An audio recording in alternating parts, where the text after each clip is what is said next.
So I was on Amazon the other day and I ran across the most elaborate wire strippers I've ever seen. So I wanted to give them a try and see, do they actually have some features that I would like to add to my standard Knipex hybrid strippers that I've been using for years and years and serve me well on DIY electrical projects. So I think you might be surprised on what functions I found to be pretty handy, which ones are kind of take it or leave it, and which ones are just straight up dangerous. So let's jump into it and compare side by side to see what this thing can do. So we need to start at the basics, and that is wire stripping. If this can't do wire stripping, the other 17 functions really don't matter. So I'll use the hot black 12 gauge and we'll strip off that wire, and then I'll do side by side with the Knipex on the white neutral doing the 12 gauge as well. Now technically the 18-1 only have a 10 and 12 gauge slot, but I also want to do just a crimp test here on the bare copper to make sure the hole is the right size.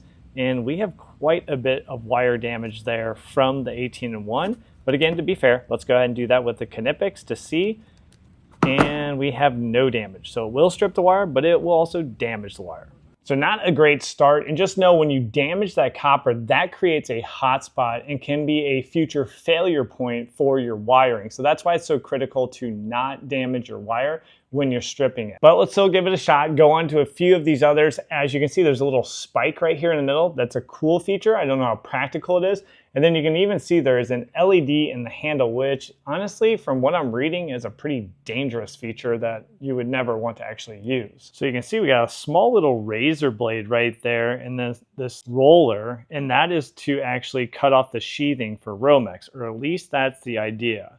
So let's go ahead and try it out with this Romex here. Place it in the center. Run it down the Romex. And honestly, it worked really well. Now, will it get dull really fast? And the biggest issue I see in this is a more practical cutting of the sheathing is when you're in a junction box and you got to actually reach back with a razor blade to cut off the sheathing to get to your conductors and your bare ground. In this case, you're not going to be able to get the wire strippers back in that junction box to cut back the sheathing within that inch of it entering the box. So although this is really cool, I'm not sure how handy it actually is. But let me know what you guys think down in the comments. So let's go back to all of our different functions. The lure open loop at the top, grasp and unscrew. Not even sure what a lure open loop is, but let's say grasp and unscrew are functions of pliers, so it can do that. Wire stripping, it will strip the wires, but we saw it damages. The spanner or the wrench we just tested out, it's okay. Line cutting, this is the first of 2 dangerous features that I actually do not want on my wire strippers. So why I say that is because the line cutting is actually just a blade on the outside of your wire strippers. It is a cutting edge, so if you're ever using these and something slips and you accidentally go against your finger or your hand, you could easily gouge yourself or cut yourself open as you have a cutting surface, blade, or knife on the exterior of your wire strippers, which most people would not expect, and I am not a huge fan of. I will leave my cutting to my razor blade, and I will leave it off my wire strippers. So what about this function? They actually called this I think wind thread in. The name is way off. So let's say we want to bring together a bunch of bare grounds. Maybe we have a multi-gang box or a bunch of neutrals in a light switch box, and we want to go ahead and pre-twist those to be ready to bring in a wire nut on top. You could use that to kind of twist all those together, and then you'd kind of cut those a little bit more clean. And then you kind of have your pre-twist, put your wire nut on. That's okay, but actually there is a better way by that example of a product I found on Amazon years ago, which I have used ever since, and there's a new one that solves this problem. So that product you've seen me talk about many times in the past, and that is our lever nuts, Wago 221 lever nuts. By far the best wire connector for DIY homeowners that are taking on electrical projects. 2-wire, 3-wire, inline splice, and a 5-wire. So the 5-wire could solve the problem we just showed, where you do not need to twist those all together and you have expansion, but sometimes you actually went past the 5-wire. Well, there's a new product. Looks like a 5-wire, but ta-da, it is actually all the way up to a 10-wire lever nut. So you're not really going to ever come into an instance where you need to bring in more wires than this. You can leave some holes open, no problem, and you do not have to do any of that pre-twisting. You'll see a link in the description. You can get small little sample boxes like this from Peppy Products, which we've worked for years and years and years. And they just have these nice little starter kits, get you the 2, 3, and your 5 wires, so you're up and running with everything you need. Now let's go over one more critical feature any wire stripper should have, and that's the ability to trim off bolts. Let's see if this one can actually do it, or if it's, again, just kind of a gimmick. Now in our Knipex, you can see 8-32 and 6-32. Those are the 2 common size of machine screws you'll be using in electrical. And this would be a 8-32. This would be most commonly used for some mounting on junction box. Think like a fan that you're hanging, needing a little bit more, something that can hold up to some weight and some vibration over time. You need the ability to trim those down, especially in that fan application. So we would pass through on this Knipex. On some wire strippers, you'll thread that in. That helps to keep the threads clean. But the Knipex usually don't have any issue with that, even without threading that through.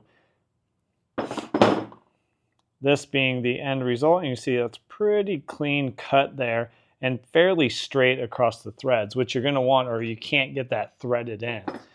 Now our handy dandy 18-1, we are not going to be able to do the larger screws. Those are not going to fit within the bolt cutters on theirs. So let's go down to the smaller one, the 6-32. Now this is going to be most common with your light switches and your outlets. Your mounting screws are 6-32. Let's see what we got with this guy. The thing is, when you do press and cut it, it wants to bring that machine screw cockeyed, which is not good, because that is going to result in cutting at an angle. The threads aren't too damaged, but cutting at an angle is not something that you're going to want in your wire strippers. So let's do a fair comparison. Let's see if these cut at an angle. Well, keeps it pretty straight. The tried and true Knipex. So 6-32, these guys will cut, but not very successfully.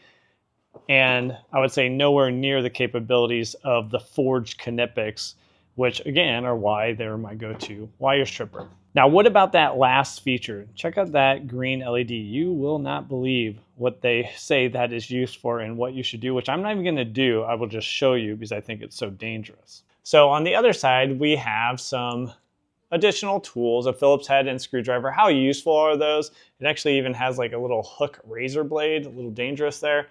Those go back in the handle, but this handle is a voltage tester. Now let's baseline. A voltage tester is a non-contact voltage tester, right? All plastic, even the probe itself covered in plastic, and it detects voltage in your light switches, in your outlets, your circuit breaker panel. I like these. Some people don't like these. They prefer multimeters to get an actual voltage reading. But I think these are very handy for homeowners, even though sometimes if you're not careful, you can get a false negative or false positive, which could be dangerous, but not anywhere close as dangerous as the voltage tester that they actually built into this side of the handle. Now, if we look at the literature online, it is actually said it's a contact voltage tester. So per this emergency scenario, you would actually touch the live wire to the metal part of your wire strippers, and if that circuit is live, you will get a red LED in the handle and audible alarm. The other thing they might not tell you is now the whole metal part of your wire strippers, which is the huge part of the wire strippers, is now also live. So the chances of you touching that metal part and not on the insulated handle, or if you're in a circuit breaker panel, for you to contact a neutral or a ground and short something out is very, very high. So this is a terrible idea, and let me know in the comments. I've never even seen suggestion of such a thing. A multimeter, we do contact live circuits, but the probe is tiny. It is not a huge metal body which now will be live with that circuit. So I would say, even though the sheathing tool I kind of like, overall this thing is a huge dud, and by far my Knipex hybrid wire strippers are what I'm sticking with. Let me know down in the comments, did you like any of those features? Would you use any of those features? Obviously the contact voltage tester is a terrible idea. No one should use that. And then if you guys want more information on non-contact voltage tester, check out this video right here. I did a full lineup and test which one's the best one for a budget-friendly option and which one's just the overall best pick. And if you want to put your tools to the test and do some DIY electrical on a common project around the house, check out this video right here where I'll show you how to actually move your outlet behind your TV, getting rid of all your loose cords. So thanks for joining me on this video, and we'll catch you on one of those next ones. Take care.